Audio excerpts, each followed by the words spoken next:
Hello, and welcome to Mystic Dog Mama, the podcast for soul led dog mamas, where you'll discover how to best nourish your dog and yourself, mind, body, and soul. I'm your host, Dr. Alexia Meller. Hi there, and welcome back. It's so wonderful to have you here with me today. Thank you for joining. Well, this week's episode is one that I hope you'll find really helpful, both for yourself and your dog, if either of you are experiencing GI issues. I've mentioned before on the podcast that Lucky's gastrointestinal issues and then his kidney issue were what actually launched me into canine nutrition. But something I haven't mentioned before is that I used to suffer from debilitating IBS myself. In fact, it was so bad at one point that doctors thought I must actually have colon cancer because they just couldn't figure out what was going on.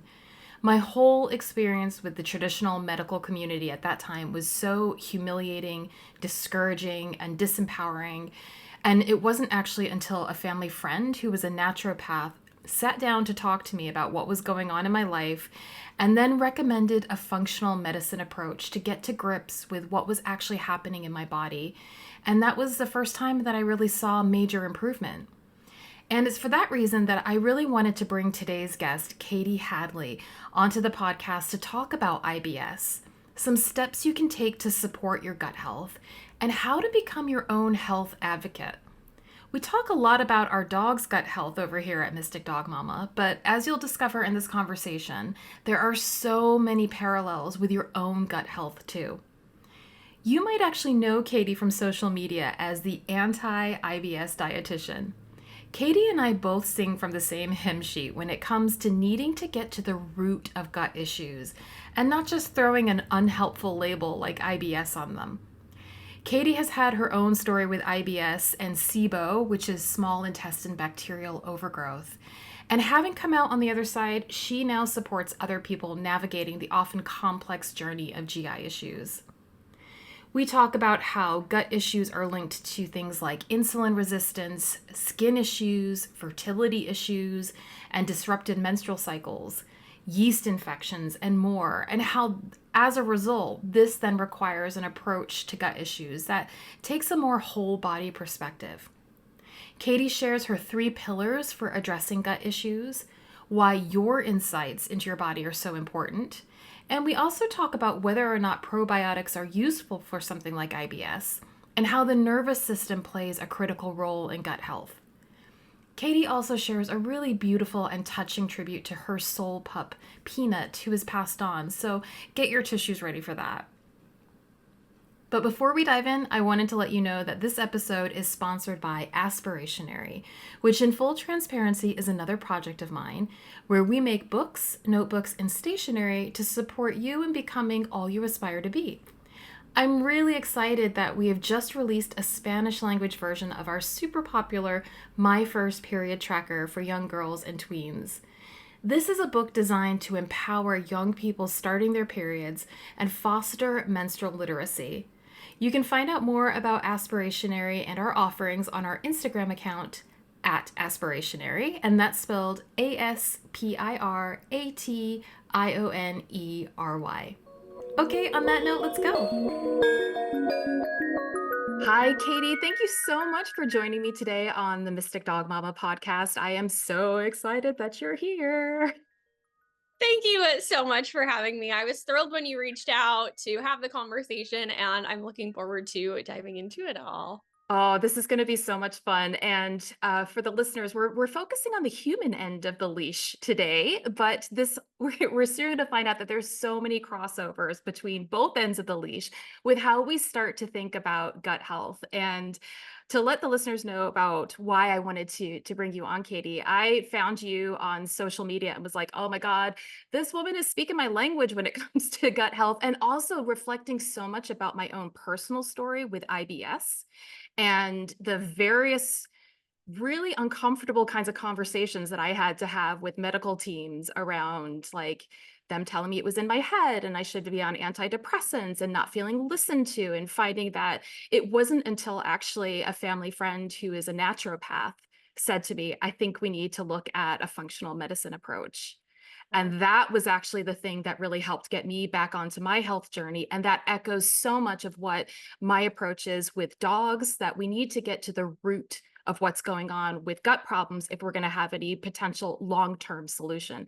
And I just love that your whole slogan is like being the anti-BS, anti-IBS dietitian, and that IBS is actually BS. So I'd love to dive into this with how do we start to support people with their gut health, particularly if they're experiencing things like IBS? Well, your story is so relatable to my own journey and also the folks I work with now who are primarily women who have a very similar story to what we've gone through. It's like you've been struggling with all these things for so long. You've seen doctor after doctor, and they say, manage your stress. Maybe here's an antidepressant, maybe try an antibiotic. Like that's kind of it. And you're just left without answers. And that was my story as well. I had gut issues, gosh, starting in literally like the first grade. And I was hospitalized for a couple infections. So I had all these antibiotics, and then I had chronic sinus infections. And so I had all these, contributing things. And I had food poisoning and all these things like built on top of one another to just wreak havoc in my gut. And no one put those things together. And, we've come pretty far in the past couple decades, but even still, people deal with this stuff for sometimes truly decades. Sometimes I work with people in their 70s and they're like, I literally do not remember not having gut issues.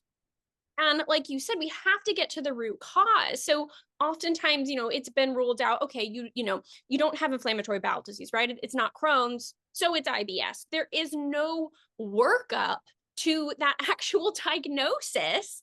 And for me, after dealing with it for over 15 years and getting into functional medicine, seeing my own provider, going back to school to study this, it turns out I had 3 types of SIBO. I had parasites, I had intestinal permeability, I had all of these things that led to anxiety, depression, skin issues, hormonal imbalances, nutritional deficiencies, fatigue, brain fog, like you name it. The cascade is so real. But instead, what happens is you're told, oh, it's IBS. Oh, and you have acne. Oh, and you have rosacea. Oh, and you have depression. Oh, and you have this and you have this. And it's like, hold on. We are one being. Everything is connected. And so if we look at the body as a whole, right, that's the whole functional medicine perspective is let's look at the body as a whole. Let's acknowledge the role that the gut plays in mental health, in skin health, and also how mental health affects everything else, right? So that's really the perspective that I come from is okay, great. We have a name for it. Let's call it IBS. Sure. If you've been given that diagnosis, but what does that mean? IBS is a diagnosis of symptoms, not pathology, right? If someone says, if your doctor says you have cancer, we know what that means. We know the cells are proliferating in this way and blah, blah, blah. IBS is not like that. IBS means we don't know what else is happening. Now they're trying to categorize it as a gut-brain axis disorder, but there's been no change in the way it's being diagnosed. So it's not inflammatory bowel disease. So it's IBS. Have a nice life, manage your stress, don't eat trigger foods. And that's BS. It's total BS. And I think it just puts the whole onus on the individual that is suffering with this to try to figure it out on their own. And to be honest, I see the same kind of thing in the dog world as well, where there are all these specialists, even like the dog is being sent to all these specialists, and no one is putting the pieces of the puzzle together to say, hey, this being is one being and all of these systems are connected. And the more and more research that we do around the gut, I mean, there's like thousands of articles that are coming out every week on just the microbiome. Like we are learning so much about it and seeing how it impacts absolutely every single thing that goes on in your body. So it's astounding to me that we're still sort of in this place where nobody's taking a step back and saying, maybe we should look at the whole being and help support and get to that root thing, because otherwise it's like whack-a-mole. It's symptom whack-a-mole. Yeah. Yeah, exactly. And here's the thing. Don't get me wrong. Managing symptoms is really important. If you're miserable, we don't want you feeling miserable in the short term. So I always tell people, like, the way I see it, there's 3 pillars. We got to get to the root cause. We have to come up with a long-term plan of action specific to you and what that root cause is. And we need a digestive toolkit of things that work for you, supplements, nutrition, lifestyle that you can pull from to help get those symptoms down, reduce the frequency of flare up. So it's all of the things together. And like you said, so often we're just focused on, we'll avoid that food trigger that's, that's triggering you. So just, don't do it. And it's like, that's not addressing the issue. And, my dog Birdie, who made an appearance, there she is.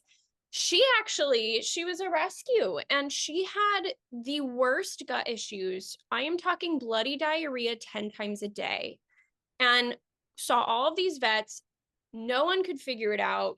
We were told, okay, she has parasites, we addressed the parasites, and then it was like, well, let's just keep trying antibiotics. And I had to be like, no, we have to stop. Like, this is not addressing it.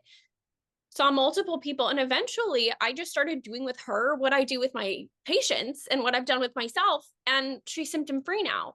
And it blew my mind, that crossover, like even down to the specific herbs, that I'm using with her that I'm so used to using on humans. That crossover, it's the same principles. Obviously, we need to be species specific. A dog's, gut has, a lower, it's more acidic than a human's, right? So we have to take into those considerations, their diet's obviously different than ours. I'm not exactly eating raw meat, she is. But it's the same principles. And so for folks who are, used to doing this stuff with their animals, I want to encourage you, like, this is the same for you. You can take those same natural, holistic, functional approach to what you're dealing with as well. Oh, 100%, 100%. And I think too, you've touched on before when I've listened to you speak as well about understanding that the healing journey takes a little bit of time as well. And that's the same with our dogs. And I see a lot of pet parents getting really frustrated with they're looking for the quick fix. Understandably so, because when your dog's having bloody diarrhea 10 times a day, that is so unpleasant on so many levels. Of course, you want that to stop. But it's also this recognition that we need to supply the body with the appropriate context to start healing itself. And that healing journey comes with ups and downs. And sometimes it looks worse before it gets better. And I think it's the same with us. And that was certainly my experience with my IBS journey as well, is that once I was talking to our family friend who was a naturopath and I kind of was like, finally, we've found the thing. But the reality was it got a lot worse before it got better as well. And so I was wondering too, if you could sort of talk about for people who are unsure of like, one, how do they know that they have IBS? What are some of the symptoms of this? What kinds of protocols do you start to approach? What should they be thinking about, even in terms of what questions should they start asking their doctors? What kind of tests do they need to be looking for? What are some of the basics if you think I might have IBS? Where do I go from here? Yeah. So, oh my gosh, so many questions in there, and I want to get to all of them. So, remind me if I forget to answer some of them, because I can go down all these rabbit holes. So, I think that the underlying question is, how do you know if you should be supporting your gut health, right? And the reality is we all should be, but there are different levels, right? There's just, we're living a healthy lifestyle, we're eating nutrition to support our gut, all of these things. And then there's like, okay, something's really wrong. We need to take really specific therapeutic approaches. So if you're having any kind of gut symptoms, either like flare ups where you're having symptoms that are disruptive, or if it's just more of a long term, even if it's quote unquote low grade symptoms, either of those can be indicative. And so people often tell me, like, well, I'm okay for 4 months, and then for 2 months I'm just wrecked. But like, that's right, like that's normal. No, that's not. Maybe that's normal, quote unquote, but that for you, but that doesn't mean it's optimal, right? So that's one aspect. But also, we know, like we've been talking about, the gut influences literally everything else. So especially if you're having other symptoms too, whether that's more cognitive, like difficulty concentrating, brain fog, whether that's in your skin, whether that's hormones. So that could be in the way of fertility, that could be in the way of disrupted menstrual cycles or things like that. All of those things are really connected. I mean, we even know now that insulin resistance, which plays a role in type 2 diabetes and PCOS, that is influenced by our gut health. We know dementia and Alzheimer's. I mean, it's just literally everything. So I think, the short answer is everyone should be supporting their gut health. But if you're having really any kind of symptoms, whether they're inside your gut or not, I would really look at optimizing your gut health. It the gut only like speaks in a few words, right? There's like diarrhea, constipation, bloating, gas, pain, nausea. And like that's kind of like there's not a whole lot of variability. And so it can be really confusing for folks because they're like, well, like I'm having these symptoms, like it must just be IBS, but like it could be parasites, it could be small intestine bacterial overgrowth, it could be Crohn's disease, it could be all of these different things. And that's why getting to the root cause is really important because look, if you have Crohn's versus if you have SIBO, those are two very different approaches. And that's why we have to understand what's going on with you specifically so we can really create that personalized plan. No, exactly. I totally agree with that. And I think too, you brought up a good point about like what is normal and what is normalized. Because again, I think as women, I see this in conversations around menstrual cycles, right? That we sort of normalize really horrible periods. It's like, well, that's just what Yep. it's like to have a period. And that some of that has Yep. been passed down generationally, like kind of this just deal with it, get over it kind of thing. When in reality, that's not how it's supposed to be. And there are so many things that we can be doing through changing our diet, as one example, to help shift those symptoms. So I think it's also when we're looking at our symptoms to kind of look at it like I would sort of advise, like, as a friend might look at it, right? Somebody who's not, who might say to you, like, it's kind of not normal that you've got diarrhea 5 times a day, right? Like that kind of thing, because that was my experience, right? Like I didn't realize how bad it was because I just normalized it because I also came from a family where my mom had ulcerative colitis. And Mhm. so I was like, well, it's not as bad as hers. Right. Like, so it's not really that bad, but in reality, like, it was bad. Mhm. It was bad. So kind of having that sort of approach when you're looking at what your symptoms might be, maybe a little bit more like a friend might look at them. I love that. I love that perspective because, the reality is we've only ever lived in our own body, right? So we don't know. I was working with a woman a few years ago and I have the symptom questionnaire that I have everyone fill out. And it's like everything. It's gut, it's skin, it's eyes, it's ears, it's sinuses, it's all the things.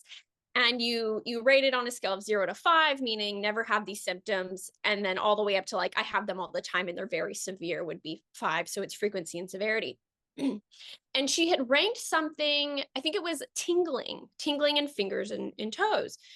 And so she ranked, like a 3 or a 4. And I was like, this is interesting. You didn't mention this. And she was like, that's not normal.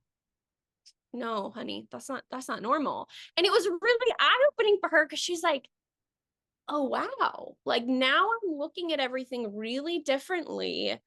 And so I really like to use, I think marrying the subjective experience, tell me what's going on, tell me how you're feeling, with more of like an objective measurement of like, let's actually rate it, let's rank it, and then let's compare that to what you're saying compared to what the results are saying and put it all together, because sometimes we need that shift in perspective, something that we didn't even realize was connected. And a little piece like that can actually make a big difference clinically speaking.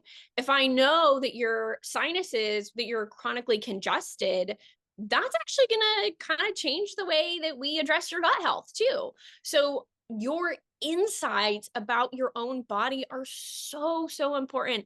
I might have degrees in this stuff, but I'm not you. I haven't had that experience. And when you've been to multiple practitioners who've really diminished your experience, like, oh, it's in your head, or like, oh, it's not that bad, or it's just IBS, like you're just you sort of internalize that and you're like, okay, like I'm gonna tough through it because what other option do you have? And I'm here to say that you actually do have options. Oh, I love that. It just gives so much hope, honestly, because those of us who've suffered from something like IBS, it is debilitating. It impacts the Yeah. way that you socialize. You start to think about things like, where is there going to be a bathroom that I can access? Yep. I mean, the way that it shapes your life experience is just absolutely unbelievable. So feeling like there is hope, like this is not a lifelong thing. It does not need to be a lifelong thing is so helpful. Not only does it severely impact your quality of life, but it can also have really detrimental effects downstream over the years. If you're dealing with a disruptive gut for decades, you bet that's going to start influencing other things because, look, the role of the gut is to digest and absorb nutrients. So if you're not, even if you're eating an amazing diet, if you're not digesting and absorbing those nutrients properly, you're not getting those vitamins, those minerals, right? All of those different things. And those are literally the building blocks to everything else in our body.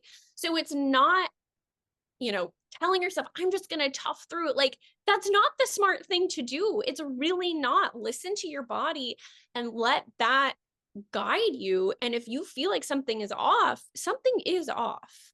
Absolutely. Absolutely. And I think that's so validating. And if you are being told by a practitioner that no, that's not true, that's when it's time to find another practitioner for sure. Because you're right. You absolutely need to validate your own experience.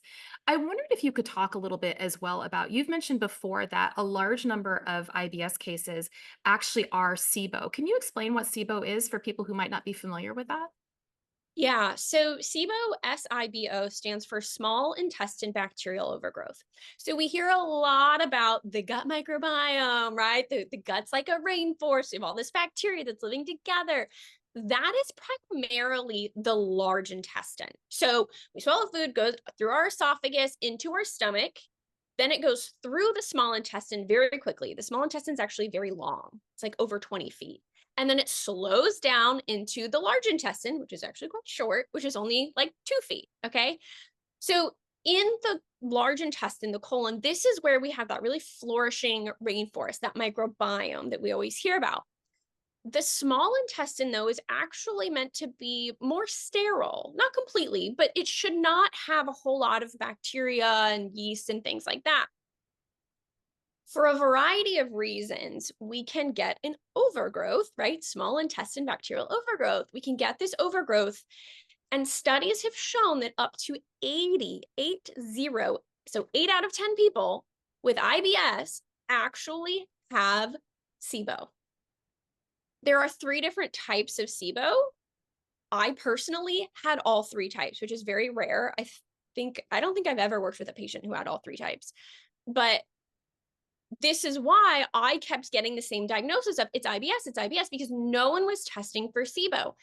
The problem is, so like we've talked about, the microbiome research has come so far, even just in the past decade. The original studies on SIBO were published back in the 1920s, so about 100 years ago. We didn't have the name or terminology. We didn't really know what was going on, but that was sort of where it started. Since then, there's a lot more research coming out now about SIBO. It was not until 1 year ago, 2023, that in the US, we had a formal diagnosis code for SIBO 100 years after the first research was published. Not only do we have so many studies showing that SIBO is real, we know how to treat it as well. We have pharmaceutical interventions and we also have natural interventions. And look, they're not as far as they need to be. Like, we have a lot more work to do in this field, but that is all just to say, like, this is a very real diagnosis. I work with people. This is my specialty. So I'm working with people every day who have this. You can get rid of it, and you can get that quality of life back. But many of the symptoms of SIBO, right, they overlap with IBS, they overlap with all these things. You can have constipation, you can have diarrhea. One of the key hallmarks of SIBO is chronic bloating.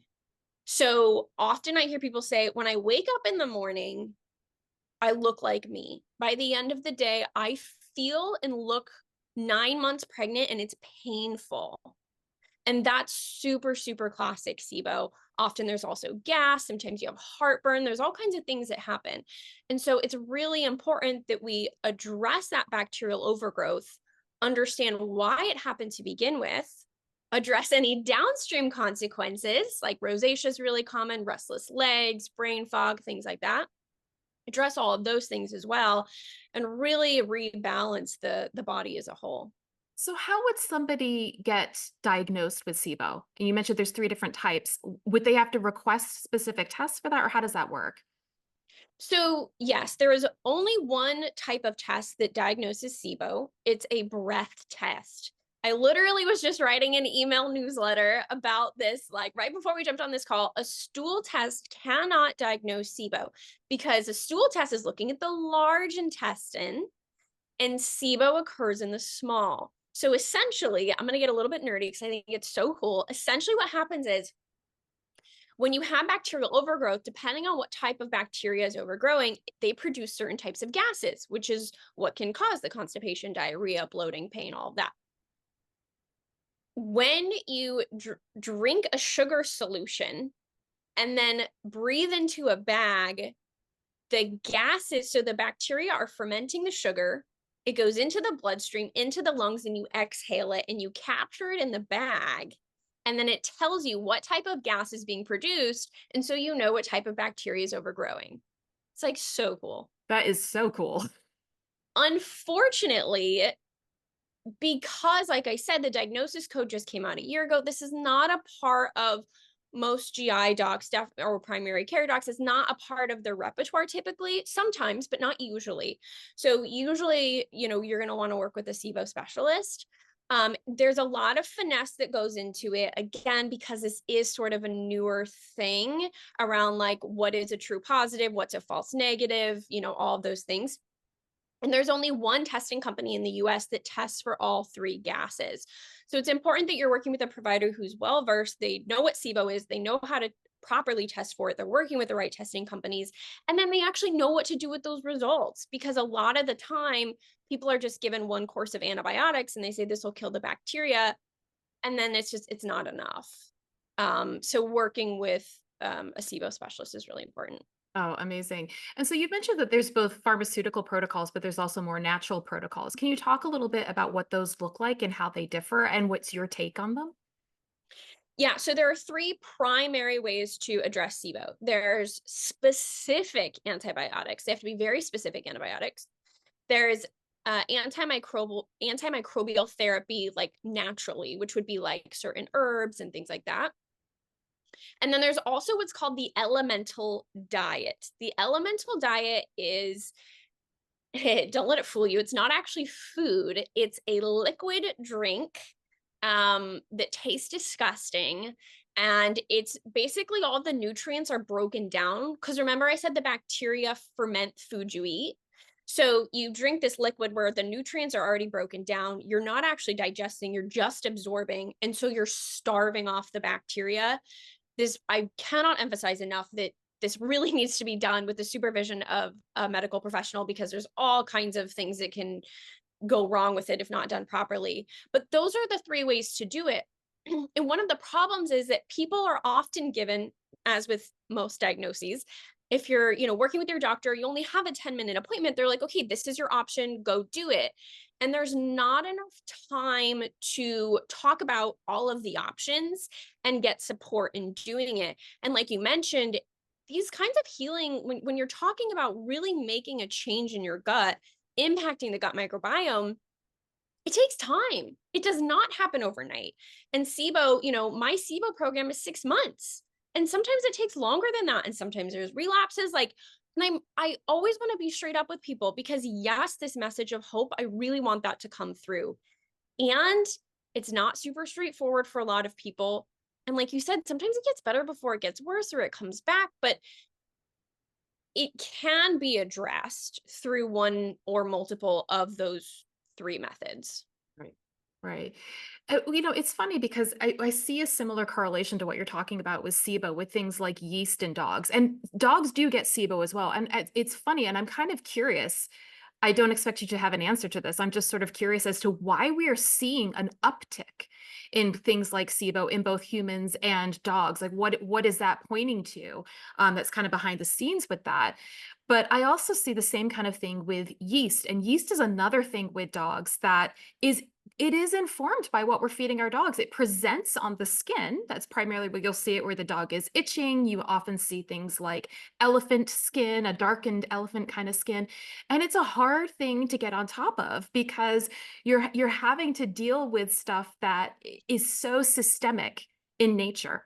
Yeah. Right. And we talk about the healing crisis of yeast, that when we're working with something like yeast, it's not a quick fix, and it's often 6 months plus, because you're going to have, there'll be some die off, it'll come back, it'll, and it's getting the body into a position where it's able to support itself through this. So it is exactly like you said, giving hope, but also being really realistic with, it's not an overnight fix. Yeah, the yeast component is something that just really hits home. For one, that I also had that in addition to the SIBO, and Birdie, my dog, that was one of the big things that was going on with her, and it was showing up in her ears. And I was thinking, well, if it's in her ears, it's probably in the gut, because in humans, like if you're prone to vaginal yeast infections, fungal infections on your nails, things like that, sinuses, it's often a sign that it is more systemic, and we need to look in the gut. And it's very difficult to diagnose if it's in the small intestine, because we don't have proper testing for it. So what we can do is we can kind of experiment and see, but it's definitely not uncommon to have SIBO plus fungal overgrowth. Sometimes we'll see not only on the skin, but we'll see things like craving sugar. And, maybe our dogs can't tell us that, but we can experience that. Like, oh, I'm just like, I feel like I need sugar, or craving alcohol as well, because they both feed the yeast. Lots of brain fog and so forth. So yeah, so this is something that's really important to assess for, because you can have multiple things, right? If we go back to that rainforest analogy, if something comes in and sort of wipes out that rainforest, that's not going to grow back the same way. And you're going to have what we call opportunistic bacteria or yeast come in and start filling up because they were kept in check before. Like, people are surprised to hear that E. coli is actually a normal part of our microbiome. It's like totally fine. But if it overgrows, now we have a problem. The same thing happens with yeast. So there are many different reasons why SIBO is becoming more prevalent. So first of all, we didn't have the means to diagnose it before, so we really don't know. But I think it's safe to say more people than ever have gut issues. Like, even if you just talk to people, like, it's pretty, right? Isn't there a thing on Instagram? It's like, hot girls have IBS, and like IBS girlies, like, it's a meme now. That's how like frequent it is. So it can happen from a variety of different reasons. It can be structural in some ways. So for example, if you have endometriosis or Ehlers-Danlos syndrome, those kinds of things can make it so that structurally the bacteria is getting trapped more often. So let's take endo. If you have endo and you have adhesions within the intestines, that bacteria can get trapped and it can't go through like it should. And so now we can potentially have chronic and recurring SIBO because that structural issue is there unless we're addressing the adhesions. Food poisoning is a very big trigger. People are often shocked to hear this, but when you get food poisoning, in some people, you can have an autoimmune reaction. So there's a certain toxin that's present in some types of food poisoning. And our body then mistakes some of the nerves within our small intestine for that toxin because they look similar. This is called molecular mimicry. So, okay, we know this toxin shouldn't be here. We're going to attack it until we get rid of it, right? And then we recover from food poisoning. But now, wait, this looks the same. So let's attack it. And so these nerves and these cells within the small intestine are damaged and will actually die. And now things aren't moving through the small intestine in the way that they should. And so we have a motility issue. Remember, I said it's 20 feet long. So if things are going through that 20 feet really slow, of course bacteria is going to ferment it. Of course yeast is going to feed on it versus if it's going through quickly. And so food poisoning is one of the main triggers. And then you also have things like, recurrent frequent antibiotic use. If we don't have enough stomach acid to kill off the bacteria, all of these things can start to contribute to the development of it. So let's say, for me, I have diagnosed endometriosis. I didn't have SIBO at a young age. I'm pretty confident. I'm pretty sure that happened later on after I got food poisoning. And so it was like, okay, the endo set the stage. I got the food poisoning. Then I had to take more antibiotics. And then all these things happened. And now you have this full blown issue. So for many people, they say, I always ask them, when was the last time you felt well? And they say, well, 2016, I felt well. And then this thing happened and I haven't felt well since. But if you actually go back, all of these things were setting the stage. If you were born via C-section, if you were bottle fed instead of breastfed, all of these things, if you weren't able to go outside and play in the dirt, as a kid, all these things really help to set the stage for our gut microbiome. So it's not to say like, oh, it's your fault, you did something wrong. It's like, no, like we do live in this world and there are many things that we can't control. And so if you have this issue, it's not like it's your fault, but there are things that you can do now to take back control. Oh, definitely, definitely. And I think I'm glad you brought that up about it not being your fault, because this is something I hear a lot in the dog community as well, because we get obsessed with wanting to do the best for our dogs and we don't want to give them any kind of antibiotics. We want to, like, we're trying to avoid all of the things. But the reality is sometimes they actually need antibiotics, right? Yeah. And so it's not about demonizing one thing, or like sometimes they're going to come into contact with something and they're going to get sick. And it's like, this is life. So what is it that we can do? I think that the appropriate question is to be looking like, what is the best that we can do in any given moment? And that you have these kinds of situations and then you work to build the gut back up. So I'm wondering if you could talk about what it kind of looks like when you're working with somebody that's come to you with SIBO and you're addressing the issue and you're starting to build the gut back up. What does that look like for them? It looks a little bit different than other gut problems. So, like, generally speaking, what I tell people is let's start with the foundations, right? If you're having gut issues, let's start with a gut healthy diet and lifestyle choices, right? So, eating lots of fiber in the form of plants, lots of diversity and color and fermented foods and all these things, managing our stress, staying active, like, right? All of the foundations. And for some people, if it's not SIBO, that's enough. But if it is SIBO, that actually might make you feel worse because the fiber in plants, the bacteria are fermenting it. And so now you're getting worse symptoms. So for people who are like, I'm eating a healthy diet and actually when I eat junk food, I feel better. That is one of the key characteristics of SIBO.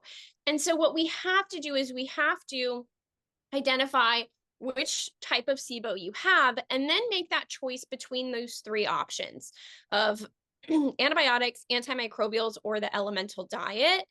And as we're doing one of those, pair that pair that with trying to figure out what was the trigger and what are the underlying causes. So personally, I'm not a prescriber.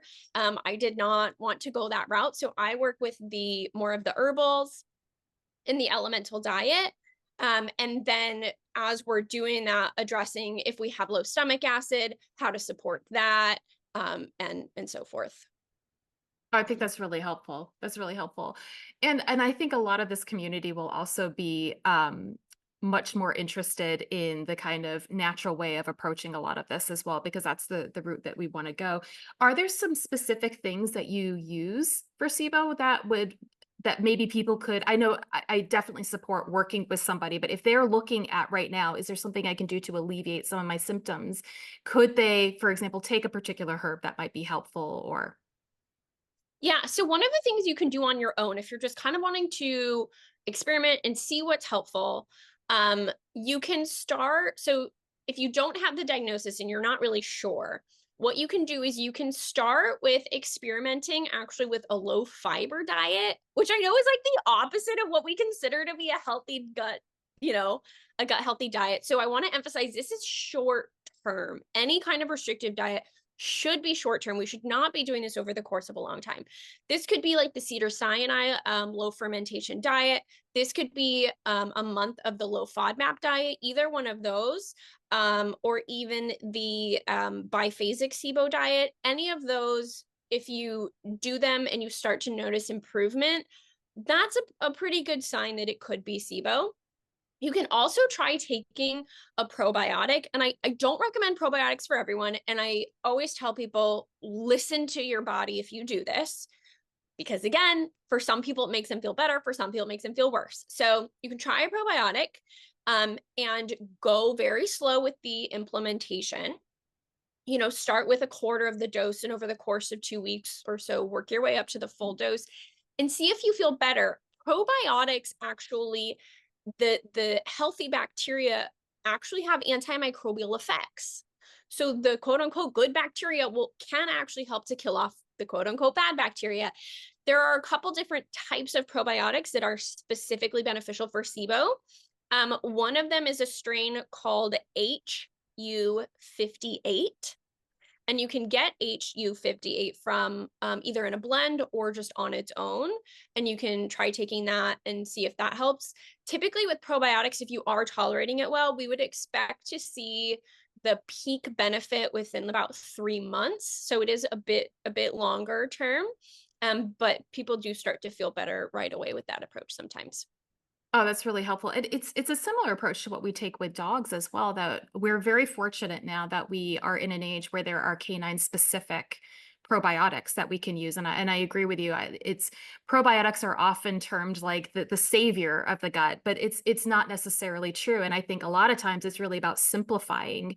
And we use probiotics specifically. We use supplements specifically with dogs, and getting the ones for dogs that have SIBO that are specifically targeted, where the probiotics can survive into going straight into the large intestine and embed themselves there and do the work there. They kind of skip through. They don't get killed off through the small intestine. But again, this is where it's worth talking with somebody, because you can cause more harm than good if you are incorrectly using these things. Yeah, I mean, it can be a variety of different things. It could be like your gut's just not ready. It's really sensitive Yeah. right now.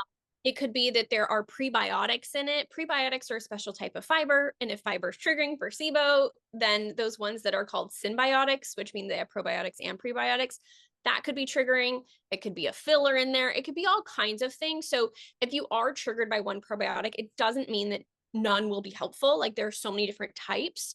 HU58 is a soil-based probiotic, but there are also Saccharomyces boulardii and, Bifido and Lacto and all those different blends. In terms of more specific herbals, and I'm really interested to hear if this is the same for dogs, but we can use certain types of oregano Mhm. oil, berberine. Many people have heard of berberine for its use with like blood sugar, but it's actually also an antimicrobial. Neem oil is Mhm. another one. You may have heard of that because we can spray it on plants. And I believe it's safe around pets. It's like a Yeah, you can natural, spray it on your dog as a natural pest repellent. Yeah. amazing. So you can take that in a capsule form internally as well. There's also sort of a newer therapy with high dose sulfur, so high dose MSM, which people are often familiar with in terms of its use for like joint health. That has antimicrobial, anti-yeast properties too. So the key with all this is, depending on what type of SIBO you have, you're going to need a certain like concoction or blend in a specific dosage. And to your point of, we don't want to do more harm than good, we don't want to accidentally like kill off all the good stuff. And so it's really helpful to have a plan and then recheck, because one herbal concoction that works for one person might not work for someone else, and we have to figure out what's going to work for you and your body uniquely. And so I really like to retest whenever possible. Obviously, we have to take into consideration finances and all of that. But if we can, test, see where we're at, come up with a good protocol, do it for, let's say, a month. Typically, one round with herbals is about a month, and then retest and see where we're at. Look, if you're feeling better, amazing. Let's move on to strategies to prevent recurrence. But if I'm being honest, for most people, it does take longer than that. And for many people, even if it's working, even if we retest and the gas level's coming down, but it's not back to baseline, you might not feel that much better. And so that's why it's really important to retest, to know, like, is this working? And we're just not to where we need to be yet, so we should stay on this path, or is this just not the right fit for you and we need to pivot? And that's where the individualized piece really comes in. And so that's why I'm always hesitant when people are like, well, just tell me like what to take. I'm like, I it was that easy. Like, look, I would be here preaching it, shouting it, like, because I know how frustrating it is and I know it can be costly, and like I get it. But we have to make sure that we're supporting you uniquely instead of just like throwing some generic plan on it. 100%. 100%. It's the same way that I work with dogs as well, especially in therapeutic situations, because all dogs are individuals. So they're going to respond very differently to anything you're putting into the bowl, into the mouth kind of thing. And you have to do exactly what you're saying of observe the individual in front of you. And just because some website told you that you can use this for dogs, like this is good for whatever kind of situation, doesn't actually mean that it's right for your dog. And so you have to approach it differently. And I'm so glad that you're bringing that up for ourselves because I think we so often we were talking about before we started recording, like this community in particular that absolutely adores their dogs. We're so quick to like prioritize everything for our dogs and doing like whatever we can in that kind of way. It's like we have to flip that mirror and actually feel like we have to do the same kind of thing and have that same sort of self-love and patience and compassion and willingness to explore what our bodies are telling us at any given point. So I love that you bring that back up. Yeah, I mean, especially as women, and I don't want to be like stereotype because this is not everyone, but in our society, we generally put women as the caregivers. And I think in many ways, many of us are. And whether it's a human child or your fur baby or a parent, whoever it is that you're caring for, it is very hard to give ourselves the same kind of compassion and tenderness and attention. And we just expect ourselves, we're just like, we'll deal with it later, or we won't, or, someone else needs it more. And, not to be, what's like the cheesy saying, like, you can't help someone else if you don't help yourself first, right? Put on your own air mask, oxygen mask, for like all those things are very true. And I think it's something that many people, you have to be mindful of. It's something you just have to work on. It might not come easy, and that's okay. But staying on the path and constantly reminding yourself that you deserve this just like anyone else, just like your pet. And, if roles are reversed, they'd be doing the same for you, right? Like, at least I hope Birdie would for me.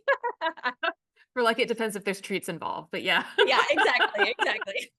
No, I love it. I love that like there's a through line through all that you're saying with us that I think is really applicable to those of us who also approach our dog's health holistically. And that's you have to be the advocate for your own health. Like we just as much Yeah. as we have to be our advocate for our Yes. pets' health as well. And that's a new kind of relationship I think that we have with the medical system sort of generally, the allopathic system, because we're so used to that whole like white coat syndrome, right? Where we defer all of our power and agency over to these experts. And that's not to say that we shouldn't listen to the experts. Like, we absolutely should.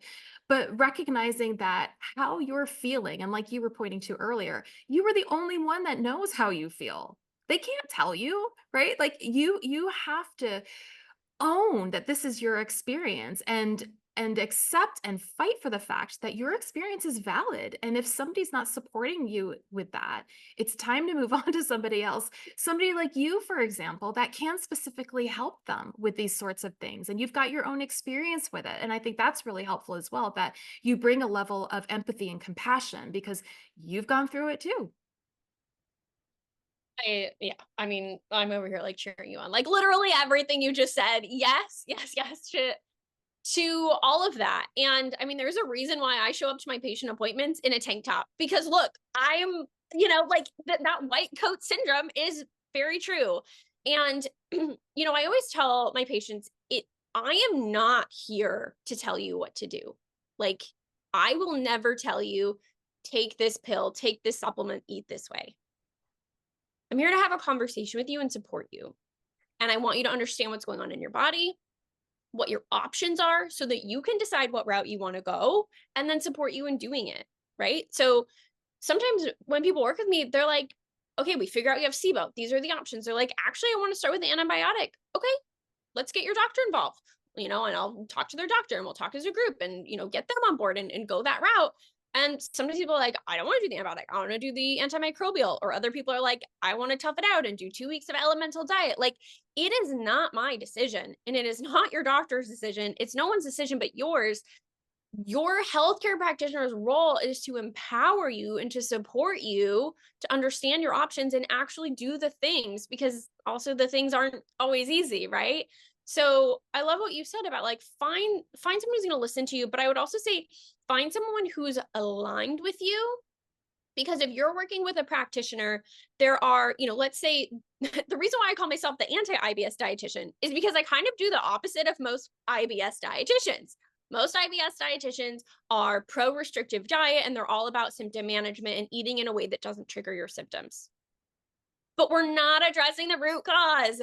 So make sure that whoever you're working with, their alignment in terms of what their goals are and what your goals are the same, and that their toolkit is going to support you, right? If you're going to your doctor and you're like, what are nutritional strategies for IBS? Like, that's not really their wheelhouse, right? So there has to be an alignment all the way around, and then also just vibe and energy. Like, studies have shown again and again that when you work with a healthcare practitioner, the most important thing is that relationship and that trust. So making sure that you feel comfortable with that person, you can open up, you can share, you trust, you can communicate, and all those things are there.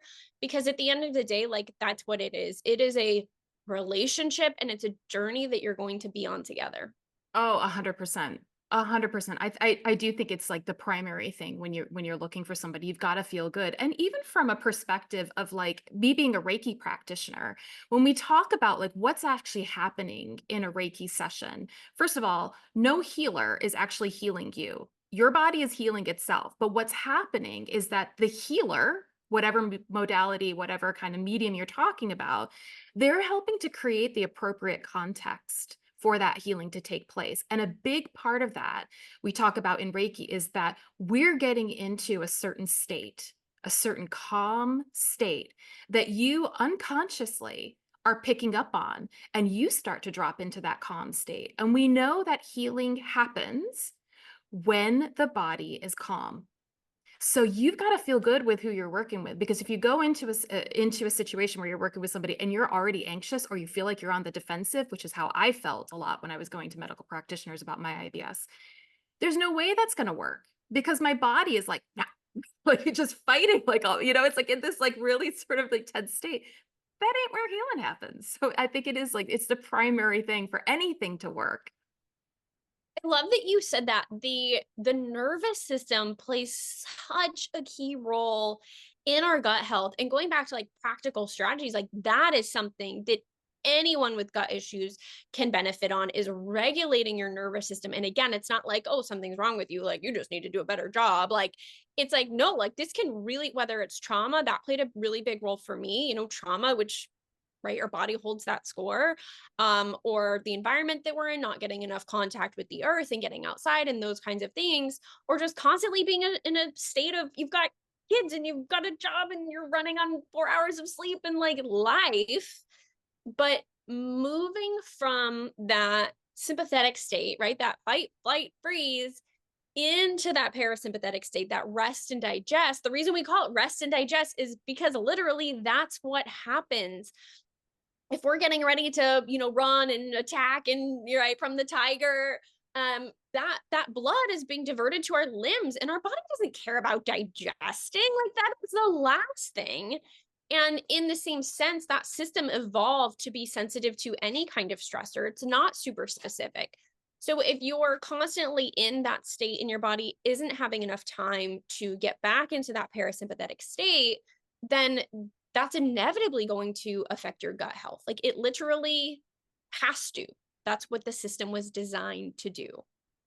Yeah, thank you so much for bringing that up. It's so true. And again, it points to exactly what you've been saying this whole time. Like everything is connected. You can't look at something in isolation. You've got to look at the bigger picture. And that's where talking to somebody like Kaytee, who can also give you the time beyond the 10 minutes that your general practitioner can give you to look at like what's going on in your life. Because that was also something with my IBS journey. It was when our friend who was the naturopath said to me, "So what's going on in your life?" And I had just gone through a really bad breakup. I was really unhappy at work. And like all these other things were going on in my life. And I sort of like, it was that light bulb moment of like, oh my God, this is impacting it.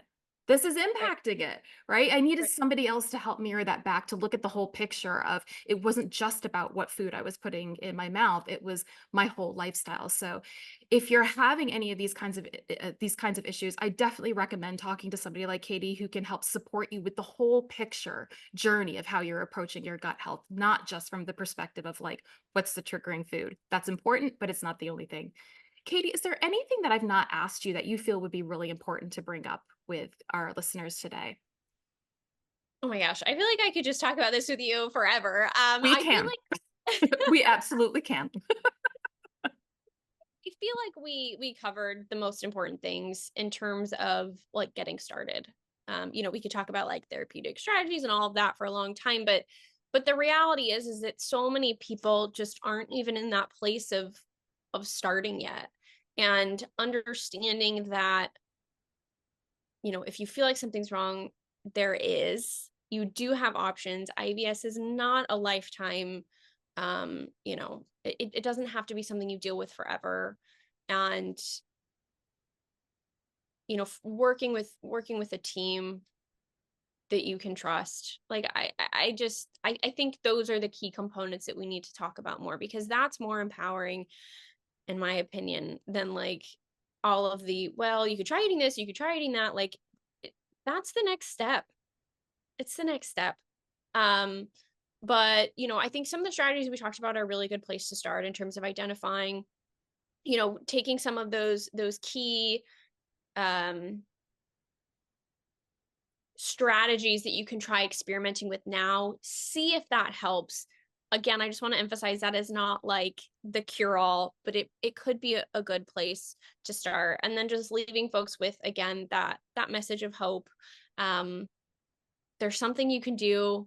You just got to find that right person to support you in it. And also, like, I have to say, like, having come out the other side of it, like, I know it's rough, but it's so worth it. Like, getting your life back, not having to worry about, going on a trip and, oh, if I'm afraid to try this new food because, like, what if it triggers me? Or, like, I don't want to go for this drive because I don't know where the bathrooms are going to be on the freeway. Like, all of those things, when you finally start getting out of it, like, life is so different on the other side. Oh, It, it's it 100% life changing. Yeah. Yeah. And I think as somebody else who's on the other side too, you don't realize how bad it was Yes. until you're on the other side. Like that's when you That's get the perspective of like, oh my God, was it bad? Like, that's why I have people fill out the symptom questionnaire as we go, because when they look back, they're like, "Oh my gosh, like my score was 300 and now it's like 20." Like that is like, we are so adaptable, we're so strong. And yet you don't have to be, like, yes, it's getting you through right now, but if we can get out of that and move to that like thriving, not surviving, like that is where it's at. So I'm so amen. here, like that you are on the other side of it, and love that we can have this conversation. And if anyone wants to get in touch, they can find me on my website, schedule a free call. Like, obviously, again, like working with a practitioner is a very, in my opinion, it's an intimate decision. And so I always get on the phone or Zoom and just like chat, see if it's a good fit, answer any questions. I'm not here to like sell you on something. If it's the right fit, I'm always honored to support each and every individual because I know what a big decision that is. Um, and if not, try to point folks in the right direction of where they might be able to find that help. Oh, that's amazing. Thank you so much for that, Kaytee. And what is your website where people can reach you? Yeah, so it's just my name. It's Kaytee Hadley. So in the fourth grade, I had an identity crisis and changed the spelling of my name, and it stuck. So it's Kaytee Kaytee, like Kaylee, but Kaytee, KayteeHadley, KayteeHadley.com. And that's where you can find me on Instagram as well. And I'm doing, I do free workshops and, my newsletter with more information as well. So even if you just want to kind of start learning more, I would recommend my newsletter. Amazing. And I can attest the newsletter is really helpful. And also the workshops that you do, the free offerings that you put out there, they're so informative. And so it's a great way to kind of get started as well. And I love the fact that you're really engaged with your audience and that you take questions. So if you've got questions and you want to kind of float them by Kaytee, go ahead and do that, because I'm sure she's got resources, or that will inform the next resource that she puts together to better help you and other people who are going through this too. Kaytee, this has been such a gift. I have one last question that I'm going to ask you, though, that I ask all my guests, and we're going down to the dog end of the leash now. And this is, what do you feel like your dog, whether that's Birdie or it's past dogs or other dogs that you've come in contact with, what do you feel like dogs have taught you about what it means to be human? It's just a light question to throw at the end for you. I literally feel like I'm like choked up even just thinking about that. Um, okay, forgive me if I cry here. My soul puppy, Peanut, she passed away 10 months ago. And I can't talk about her without crying. She taught me so much. She taught me one of the biggest things is how much a single relationship can get us through. She was with me for 15 years, 16 years, and we saw some really dark stuff together. And I was in an abusive relationship, and she was the only one there. She was the only one who knew what was going on. And I truly credit her and that relationship with surviving that. And I think it just goes back to the importance of community, the importance of having loved ones in your life that are there for you. She couldn't help me get out of that situation in a tangible way, but she did help me. And that bond that we have, I will never share that with anyone else. Like, not even my incredible husband. We will never have that special kind of relationship. And I mean, I'm sure everyone says this, but that unconditional love and support that that it's different. And I think that's really inspiring for me, knowing that, just listening, just being there, just sharing an energy with someone, that can be so transformative. It can literally change your life. I know it did for me. Thank you for sharing that. That's beautiful. And what a legacy for Peanut. That's Yeah. really beautiful. Thank Thank you. you. Thank you so much for your time, your energy, your grace. So grateful. Thank you for having me and for allowing me to talk about Peanut. I love to talk about her whenever I can. I have her paw print tattooed on my wrist. Oh, I love it. I love it. Thank you so much for joining me in my conversation with Kaytee Hadley on all things IBS, SIBO, and gut health. Isn't Kaytee incredible? I hope you found this episode helpful in your own gut health journey. If you want to learn more about IBS, SIBO, and how you can work with Kaytee, please visit her website, KayteeHadley.com, or follow her on Instagram at Kaytee Hadley. I've left these in the show notes. And don't forget, if there's a particular topic you'd like me to cover or a guest you'd like me to reach out to about the human or canine ends of the leash, please let me know. I love hearing from you guys, and I love creating episodes on topics that you'd like more support with. You can reach out to me on Instagram at MysticDogMama, or contact me on my website, mysticdogmama.com. Okay, until next time.